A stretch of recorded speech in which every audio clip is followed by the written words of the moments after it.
Janet Jackson, immortal pop icon. The woman who electrified the planet with Rhythm Nation 1814 and moved millions with That's the Way Love Goes. Began as the youngest child in a cramped two-room house in Gary, Indiana. From those modest beginnings, she fought through darkness and expectations to etch her name among the most powerful and enduring female artists of all time. The voice, the movement, the presence, the grit, together they turned Janet into a beacon for a generation, a symbol of pride, strength, and dignity. But behind the brilliance lived wounds that never fully closed, the shattering loss of her brother Michael Jackson, years of scandal and prejudice, and taunts that once cut to the bone. And now, at 59, just when it seemed peace had finally settled in, a fresh shadow has fallen, pulling her back into the storm of now, with a truth that leaves fans stunned. If you still remember Michael, if you still love Janet, hit like as a small salute to two legends who turned pain and loss into something that will last forever. It's heartbreaking to accept that one of music's brightest lights began life in rooms too small for dreams.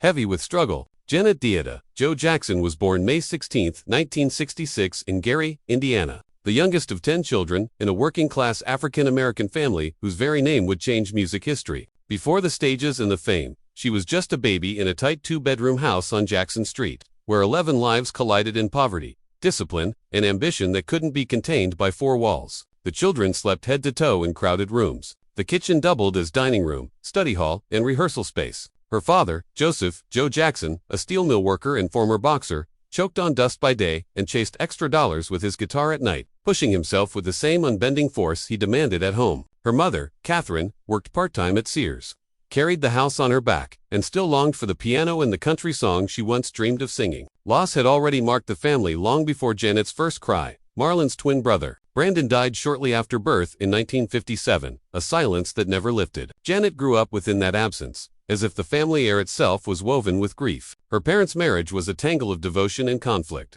Whispers of Joe's infidelity shadowed the home, while Catherine's faith as a devout Jehovah's Witness set strict rules. No birthdays, no holidays, obedience above all. For Janet, childhood meant fewer games and more rules. Religion by day, rehearsals by night. Joe's discipline could be merciless. He insisted they call him Joseph, not Dad. Mistakes in rehearsal brought punishment. Affection was rare. Perfection was expected. No excuses. Years later, she admitted gently but firmly that she often felt like she was watching life from the sidelines, surrounded by siblings dazzling the world as the Jackson 5.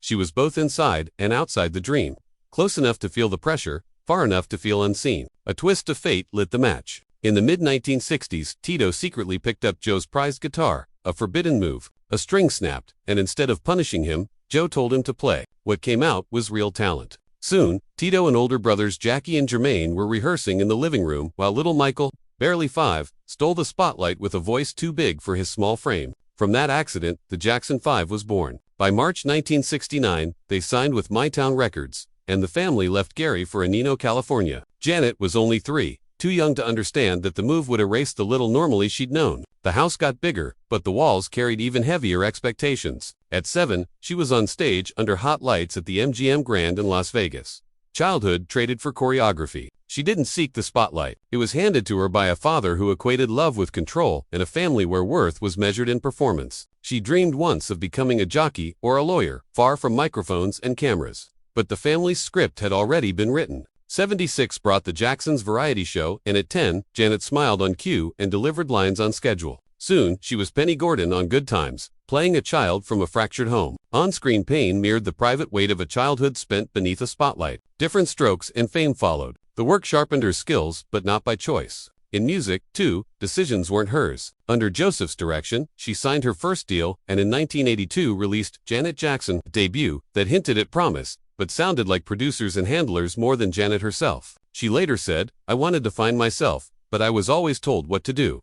Another album followed, shiny, successful, and somehow hollow. She was still Michael's little sister, in a world where Thriller had rewritten the rules. The comparison was crushing. Then came the turning point. By 1986, Janet made the bravest decision of her life. She left her father's management and joined producers Jimmy Jam and Terry Lewis.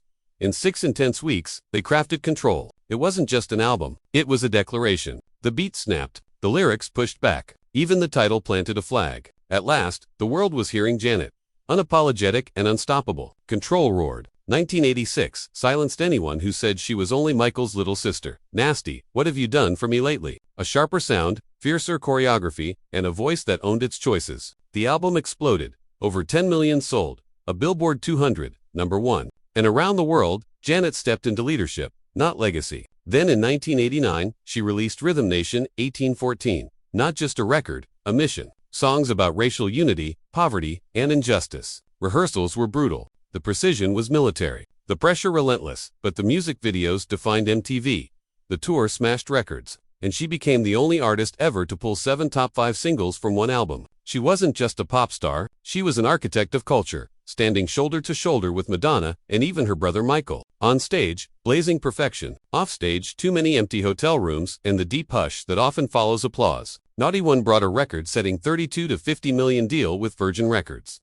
The largest then for a female artist, yet headlines couldn't erase the chain of comparisons. In 1993, she pivoted with Janet. Softer, more intimate, unafraid to claim her womanhood. That's the way love goes. Won a Grammy, and more importantly, let her define her own image. But even at the top, the weight was real. In her 2022 documentary, she spoke of Michael sometimes mocking her weight. Jokes that left real scars in an industry already harsh to women. The grind had its own price. Endless rehearsals, sleepless flights, bodies and nerves pushed to the edge. She delivered fire on stage, then faced silence alone offstage. All of it poured into the velvet rope.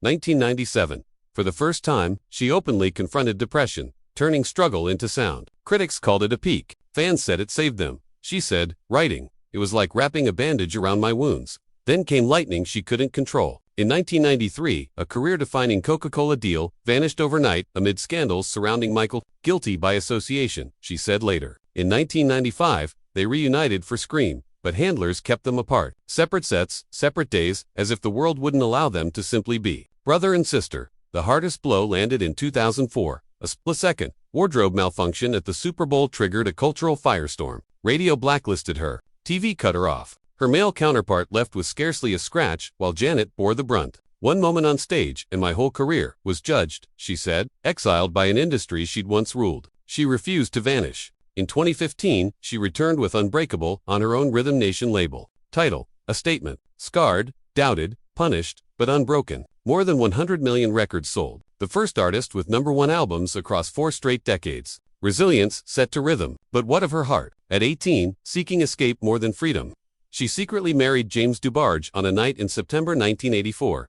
He was tender and troubled. Addiction turned their love into chaos. Late-night disappearances, arguments, and fear. By November 1985, the marriage was a no. Decades of cruel whispers followed. Rumors she'd secretly had a child. In 2022, she ended it with 5 weary words. That was not true. That short union didn't just end, it stole innocence, teaching that running away is not the same as being free. Her second marriage felt like forever. In 1991, she quietly wed Rene Alzondo Jr., dancer, choreographer, collaborator. He was the camera behind her most intimate videos, the hand on the late-night lyric, the partner in Janet, 1993, and The Velvet Rope, 1997. 4 years. They built a private sanctuary until the music between them faded. In 1999, the secret spilled in public through divorce filings, not love songs. Lawyers replaced collaborators. Legal briefs replaced letters. Renee sought more than $10 million. The case dragged to 2003. She later said, "I loved Renee very much, and he knew it." He echoed years after, "People don't realize what a wonderful woman she truly is." It wasn't hatred, it was heartbreak. No children, just silence where a future should have been. She emerged, not empty, but changed. Freedom is forged inside, not granted by anyone else. Her third marriage began as a prayer. In 2012, Janet married Wissam El Mona, the Qatari businessman whose steady calm seemed to promise the peace she'd been denied. Their life was mostly invisible to the public. A few photos, rare appearances, quiet instead of spectacle. And then came the miracle. On January 3, 2017, at 50, she gave birth